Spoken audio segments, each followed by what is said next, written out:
ओम अज्ञानतिमिरान्धस्य ज्ञानांजनशलाक्य चक्षुरुमिलितं येन तस्मै श्री गुरुवे नमः। जिसने अज्ञान के अंधकार में डूबे हुए को ज्ञान की ज्योति से आंखें खोली, ऐसे श्री गुरुदेव को मेरा प्रणाम।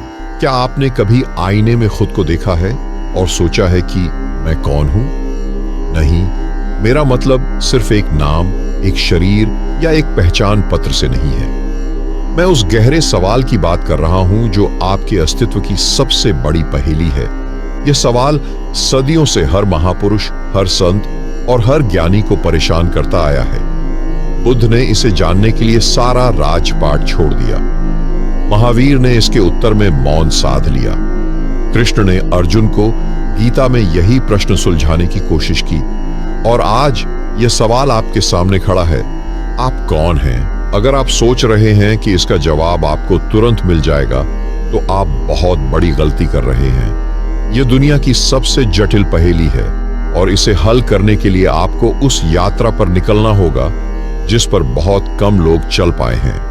लेकिन एक बात तय है, जिसने इस सवाल का उत्तर खोज लिया वह अमर हो गया। दोस्तों, अगर आप सोचते हैं कि यह सिर्फ एक साधारण वीडियो है तो आप गलत हैं। यह एक ऐसा रहस्य है जिसे जानने के बाद आपकी पूरी जिंदगी बदल जाएगी। यह कोई साधारण ज्ञान नहीं, बल्कि एक छुपा हुआ सत्य है जिसे सिर्फ वही लोग समझ सकते हैं जो इस यात्रा को पूरी तरह अपनाने के लिए तैयार हैं। यह कोई किताब से पढ़ा हुआ ज्ञान नहीं, यह वह सत्य है जो ऋषियों, योगियों और महान संतों ने अनुभव किया है। लेकिन क्या आप इसे समझने के लिए तैयार हैं? क्या आप अपनी असली पहचान को जानने के लिए तैयार हैं? अगर हां, तो इस सफर में मेरे साथ बने रहिए, क्योंकि यह एक साधारण सफर नहीं, बल्कि एक चेतना की क्रांति है। लेकिन यह यात्रा आसान नहीं है, क्योंकि जब आप अपने असली अस्तित्व को जानने लगते हैं, तो पूरा ब्रह्मांड आपके सामने एक नए रूप में प्रकट होने लगता है। जीवन में सवाल क्यों उठते हैं? क्यों कुछ सवाल साधारण होते हैं और कुछ इतने गहरे कि वे पूरी जिंदगी को हिला सकते हैं? यह कोई संयोग नहीं है कि जब भी कोई इंसान गहराई से सोचने लगता है तो उसका पहला सवाल यही होता है, मैं कौन हूं? अगर यह सवाल इतना ही साधारण होता तो शायद इसे पूछने वाले लोग भी साधारण होते। लेकिन इतिहास उठाकर देखिए, जो भी इस सवाल का जवाब खोजने निकला, उसने दुनिया को बदल कर रख दिया। महात्मा बुद्ध को जब इस सवाल ने परेशान किया तो उन्होंने राजमहल छोड़ दिया। स्वामी विवेकानंद को जब यह सवाल सताने लगा तो उन्होंने पूरी दुनिया की यात्रा कर डाली। श्री कृष्ण ने अर्जुन को इसी सवाल का जवाब गीता में दिया और अर्जुन का पूरा जीवन बदल गया। लेकिन यह सवाल केवल महापुरुषों के लिए नहीं है, यह सवाल आपके लिए भी है। क्या आपने कभी खुद से यह पूछा है? अगर नहीं, तो समझ लीजिए कि अब तक आप सिर्फ एक नींद में जी रहे थे। लेकिन अगर यह सवाल आपके मन में आया है, तो यह इस बात का संकेत है कि आपकी चेतना जाग रही है। लेकिन रुकिए, इस सवाल का उत्तर खोजना इतना आसान नहीं है, क्योंकि जैसे ही आप इसे जानने की कोशिश करेंगे, पूरा ब्रह्मांड आपके सामने एक नई रहस्यमयी दुनिया खोल देगा। कई ऋषियों ने ध्यान में जाकर इस सवाल का उत्तर खोजना चाहा, लेकिन जैसे जैसे वे गहरे गए, उन्हें यह एहसास हुआ कि यह दुनिया वैसी नहीं है जैसी हमें दिखाई देती। अगर आप सोचते हैं कि आप केवल एक शरीर हैं, तो सोचिए, जब आप सोते हैं तब आप कहां चले जाते हैं? जो सपने देखते हैं वह कौन देख रहा होता है? और अगर आपकी आत्मा अमर है, तो क्या आपकी पहचान सिर्फ इस शरीर तक सीमित हो सकती है? यह सवाल इतना गहरा है कि इसे समझने के लिए आपको अपनी पूरी चेतना को झकझोरना पड़ेगा। स्वयं की खोज करने से जीवन में क्या बदलाव आते हैं? जब हम अपने आप को जानने लगते हैं, तो हमारे जीवन में एक नई स्पष्टता आती है। हमें यह समझ में आने लगता है कि हम क्या चाहते हैं और क्या नहीं। लेकिन यह बदलाव केवल बाहरी नहीं होता, यह भीतर से आता है। क्या आपने कभी अनुभव किया है कि कभी-कभी हम कोई काम सिर्फ इसलिए कर रहे होते हैं क्योंकि समाज हमसे यही उम्मीद करता है? लेकिन क्या यह वही है जो हमारी आत्मा वास्तव में चाहती है? स्वयं की खोज हमें उन बेड़ियों से मुक्त करती है जो हमारे ऊपर बिना हमारी मर्जी के डाल दी गई हैं। यह हमें स्वतंत्र बनाती है, बाहर से नहीं बल्कि अंदर से। लेकिन यहाँ एक रहस्य छिपा है। जो लोग स्वयं की खोज में लगते हैं वे अचानक दुनिया से अलग महसूस करने लगते हैं। उन्हें ऐसा लगने लगता है कि यह दुनिया केवल एक परछाई है, असली दुनिया कहीं और है। आर्षि मुनियों ने हजारों वर्षों तक ध्यान और योग का अभ्यास किया ताकि इस गूढ़ सत्य को समझा जा सके। लेकिन क्या यह सिर्फ उनके लिए था? नहीं, हर इंसान में यह शक्ति है कि वह अपने असली स्वरूप को जान सके। लेकिन जब हम इस यात्रा पर आगे बढ़ते हैं तो हमें अपने बारे में कई चौंकाने वाली बातें पता चलती हैं। हमें यह एहसास होता है कि हमारी असली पहचान वह नहीं है जो हमें अब तक बताया गया था। यह पहचान हमारे भीतर छिपी हुई है, लेकिन इसे देखने के लिए हमें अपनी चेतना को जागृत करना होगा। लेकिन सवाल उठता है, कैसे? हमारी पहचान क्या सिर्फ हमारा नाम, हमारा धर्म, हमारा समाज या हमारा परिवार है, या फिर यह सब सिर्फ एक भ्रम है? अगर आप सोचते हैं कि आपकी पहचान वही है जो आपको जन्म से मिली है, तो एक पल के लिए इस पर फिर से विचार कीजिए।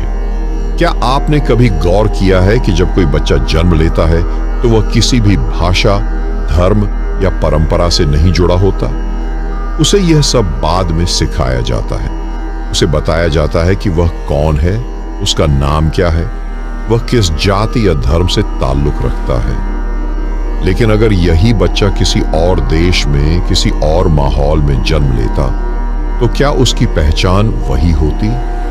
नहीं, यही हमारे जीवन का सबसे बड़ा भ्रम है। हमने अपनी पहचान को बाहरी चीजों से जोड़ लिया है, जबकि हमारी असली पहचान कुछ और ही है।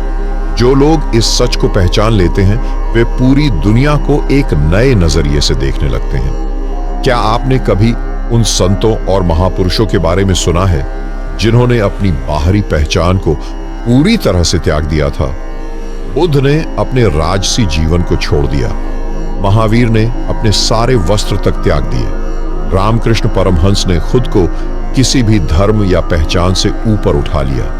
इन सभी ने यह समझ लिया था कि हमारी असली पहचान किसी नाम या शरीर तक सीमित नहीं है।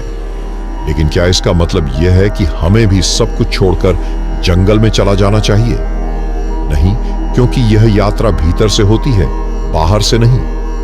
अगर हम ध्यान से देखें तो यह समझ में आता है कि हमारी असली पहचान किसी भी बाहरी चीज से नहीं बल्कि हमारे आंतरिक अनुभवों से बनती है। इसका सबसे बड़ा प्रमाण यह है कि जब हम गहरी ध्यान अवस्था में चले जाते हैं तो हमें अपने शरीर, नाम और यादों से परे कुछ महसूस होता है। यही हमारी सच्ची चेतना है। लेकिन यहाँ एक बड़ा सवाल उठता है, अगर हमारी पहचान बाहरी चीजों से नहीं बनती तो फिर हम क्या हैं? बचपन से युवावस्था तक की यात्रा में हमारी पहचान कैसे बनती है? क्या हम वही हैं जो हमें सिखाया गया है, या फिर हमारी असली पहचान इससे कहीं गहरी है? जब हम छोटे होते हैं तो हम वही होते हैं जो हमें बताया जाता है। हमारे माता पिता, शिक्षक, समाज सभी हमें यह समझाते हैं कि हमें क्या करना चाहिए, कैसे सोचना चाहिए और हमें क्या बनना चाहिए। लेकिन कभी किसी ने यह नहीं बताया कि हम वास्तव में कौन हैं। जरा सोचिए, अगर आपको जन्म के बाद कोई नाम ही नहीं दिया जाता तो आप कौन होते? अगर आपको कभी नहीं सिखाया जाता कि आप किसी जाति, धर्म या समुदाय से हैं, तो आप खुद को कैसे पहचानते?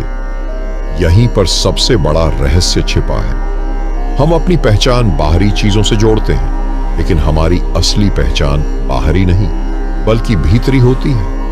क्या आपने कभी गौर किया है कि कुछ बच्चे बचपन से ही अलग होते हैं? कुछ को संगीत पसंद होता है, कुछ को किताबें, कुछ को प्रकृति और कुछ को अकेले रहना। क्यों? क्योंकि हमारी आत्मा पहले से ही एक दिशा चुनकर आती है, लेकिन जैसे जैसे हम बड़े होते हैं यह दुनिया हमें उस दिशा से भटका देती है। हमारे ऊपर समाज का इतना दबाव होता है कि हम खुद को भूल जाते हैं। हम अपनी असली पसंद, अपने असली सपनों को छोड़कर वही बनने लगते हैं जो दुनिया हमसे उम्मीद करती है। लेकिन जब कोई व्यक्ति अपनी असली पहचान को खोजने की कोशिश करता है तो उसे कई विरोधों का सामना करना पड़ता है। क्या आपने कभी सुना है कि जब महावीर ने अपना सब कुछ त्याग दिया तो उनके परिवार और समाज ने उन्हें पागल कहा? जब स्वामी विवेकानंद ने संन्यास लिया तो उनके सगे संबंधी उनसे नाराज हो गए, क्योंकि दुनिया हमेशा उन लोगों से डरती है जो खुद को पहचान लेते हैं, लेकिन जो इस डर को पार कर जाते हैं वे एक नई दुनिया में प्रवेश करते हैं। एक ऐसी दुनिया जहां कोई सीमा नहीं होती, कोई पहचान नहीं, केवल अनुभव होता है। लेकिन सवाल यह है, अगर हमारी पहचान समाज की बनाई हुई नहीं है तो फिर हमारी असली पहचान क्या है? व्यक्तित्व और पहचान का विज्ञान क्या कहता है? क्या हमारी चेतना केवल शरीर और दिमाग तक सीमित है या फिर हम कुछ और भी हैं?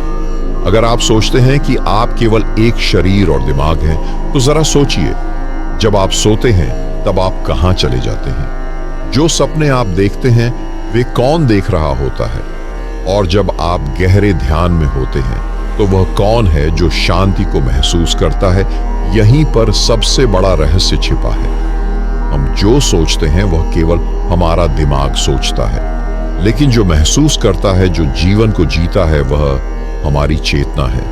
यह चेतना हमारे विचारों, भावनाओं और शरीर से भी परे है। अगर चेतना सिर्फ शरीर और दिमाग तक सीमित होती तो मृत्यु के बाद सब कुछ खत्म हो जाना चाहिए था। लेकिन ध्यान और योग की गहरी अवस्थाओं में ऋषियों और वैज्ञानिकों ने पाया कि चेतना शरीर के बिना भी अस्तित्व में रह सकती है। क्या आपने कभी उन लोगों की कहानियां सुनी हैं जिन्होंने मृत्यु के करीब जाकर भी खुद को जिंदा महसूस किया? कई वैज्ञानिक प्रयोगों में पाया गया है कि जब लोग गहरे कोमा में चले जाते हैं तो भी वे अपने आसपास होने वाली चीजों को महसूस कर सकते हैं। लेकिन कैसे? अगर दिमाग काम नहीं कर रहा तो फिर कौन देख और सुन रहा है? यही हमारी असली पहचान का संकेत है। हम शरीर नहीं हैं, हम सिर्फ दिमाग भी नहीं हैं, हम वह शुद्ध चेतना है जो इस शरीर और इस दुनिया से परे भी अस्तित्व रखती है।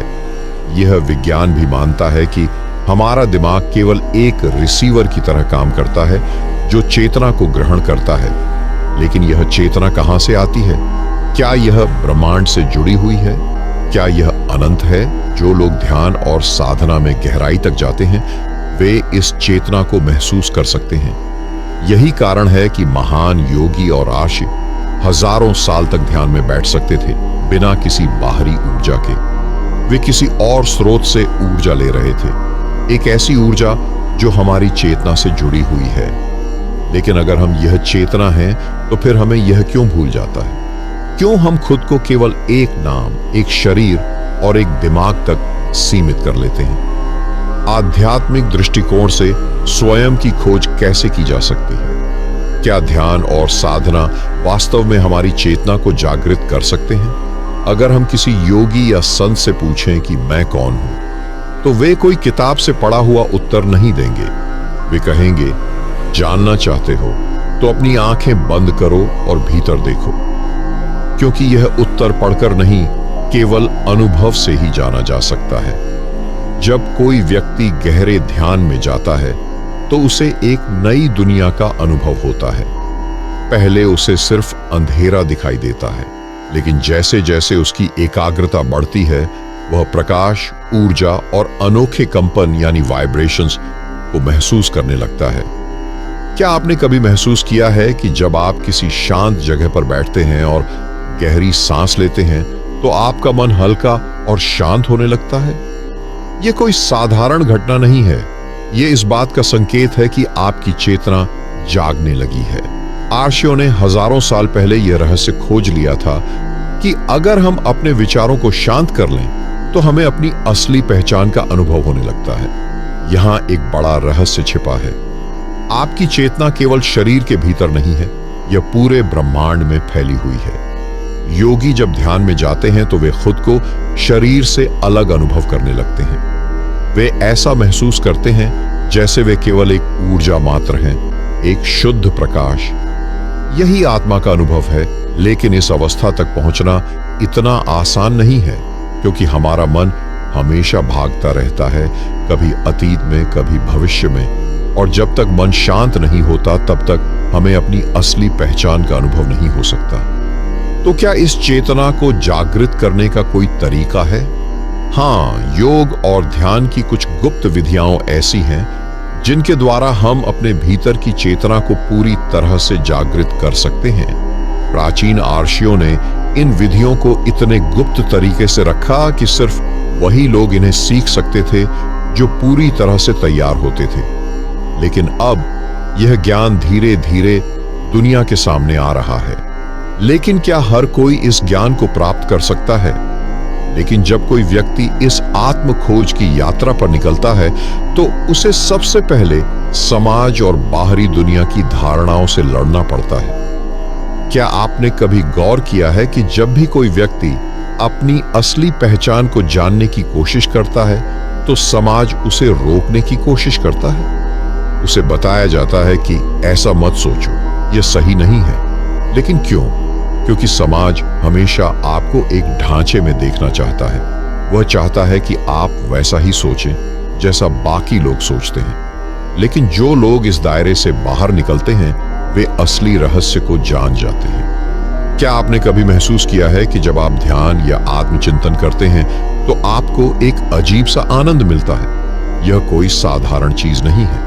यह इस बात का संकेत है कि आपकी आत्मा जागने लगी है। लेकिन यहां सबसे बड़ा विरोध शुरू होता है, समाज और आपकी आत्मा के बीच। जैसे ही आप अपनी असली पहचान को समझने लगते हैं, दुनिया आपको बदलने की कोशिश करती है।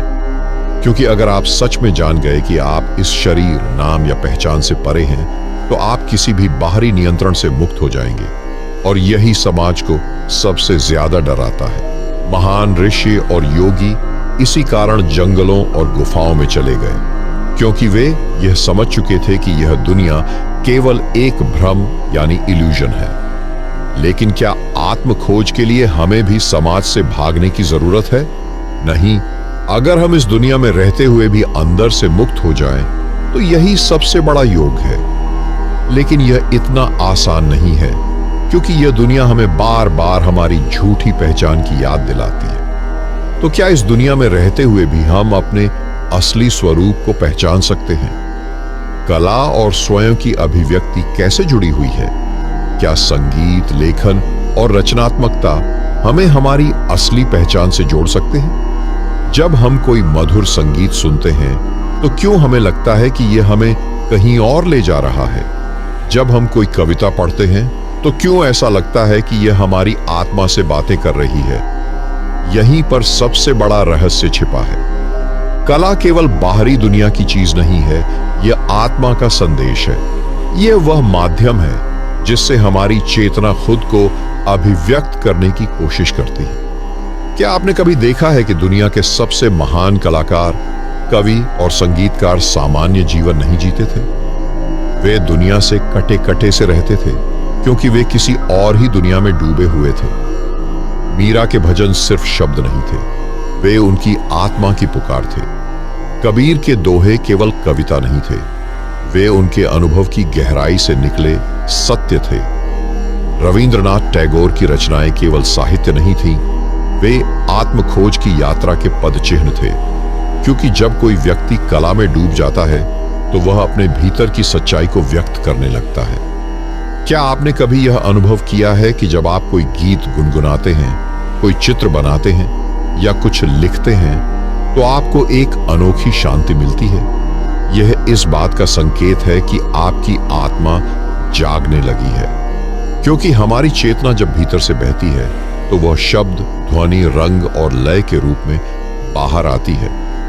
लेकिन यहां पर सबसे बड़ा रहस्य यह है कि जब हम किसी रचनात्मक कार्य में पूरी तरह से खो जाते हैं तो हम अपने असली स्वरूप से जुड़ने लगते हैं। इसलिए कई योगियों और संतों ने संगीत, नृत्य और काव्य को साधना का माध्यम बनाया। लेकिन क्या आत्मा को केवल कला के माध्यम से ही खोजा जा सकता है?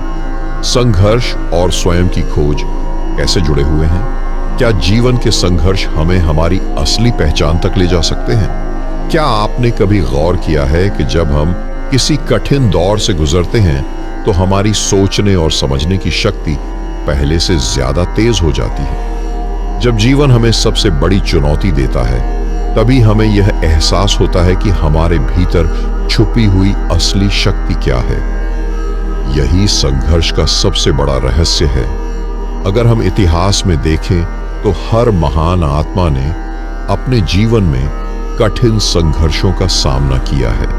बुद्ध को राजमहल छोड़ना पड़ा, स्वामी विवेकानंद को भिक्षा मांगकर जीवन बिताना पड़ा, ओशो को समाज ने नकार दिया, कबीर को दोनों हिंदू और मुस्लिम समाज ने अस्वीकार कर दिया। लेकिन इन सभी संघर्षों के बीच उन्होंने अपनी असली पहचान खोज ली। क्यों? क्योंकि जब जीवन कठिनाइयों से घेरता है तो ये हमारी चेतना को झकझोरने का प्रयास करता है, ये हमें जगाने की कोशिश करता है। क्या आपने कभी महसूस किया है कि जब हम सबसे ज्यादा परेशान होते हैं तभी हमें कुछ नया समझ में आता है? क्योंकि जब जीवन आसान होता है तो हमारा मन भी आराम से रहता है, लेकिन जब संघर्ष आता है तब हमारी चेतना अधिक जागरूक हो जाती है। संघर्ष हमें अपनी असली पहचान तक ले जाने का सबसे शक्तिशाली माध्यम है। जो लोग इस सत्य को समझ जाते हैं वे संघर्ष से डरते नहीं बल्कि उसका स्वागत करते हैं, क्योंकि वे जानते हैं कि हर चुनौती के पीछे एक नया द्वार खुलने वाला है।